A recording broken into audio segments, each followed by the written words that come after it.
કોઈ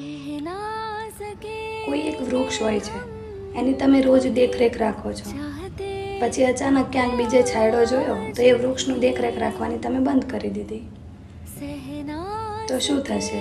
એ વૃક્ષ છે ને એ જળ મૂળમાંથી ભાગી જશે.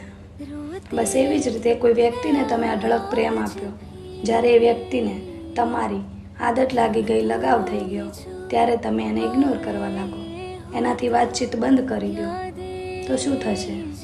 એ વ્યક્તિ પણ અંદરથી તૂટી જશે, કહી નહીં શકે પણ તૂટી જશે. અને થાય છે પણ એવું જ, જ્યારે કોઈનું મન ભરાઈ જાય ને ત્યારે કહેશે નહીં, બસ એવી પરિસ્થિતિ ઊભી કરશે, ઇગ્નોર કરવા લાગશે, વાતચીત બંધ કરી દેશે, એવી પરિસ્થિતિ ઊભી કરશે કે સામેવાળું વ્યક્તિ આપોઆપ એનાથી દૂર થઈ જાય. અને આમાં સૌથી વધારે પીડા એને જ થશે જેને સૌથી વધારે લગાવ હોય, જેના મેસેજથી દિવસ ઉગતો હોય, જેના મેસેજથી રાત થતી હોય. બસ એને એક જ વિચાર આવે કે આટલા મહિના, આટલા વર્ષ જે કહેતા હતા કે તારા વગર નહીં રહી શકું, આ બધું શું હતું? અમારી લાગણીઓ સાથે કોઈ રમી રહ્યું હતું? બસ આવા વિચારો કરીને એ ડિપ્રેશન જેવી શિકાર પણ થઈ શકે છે એ વ્યક્તિ.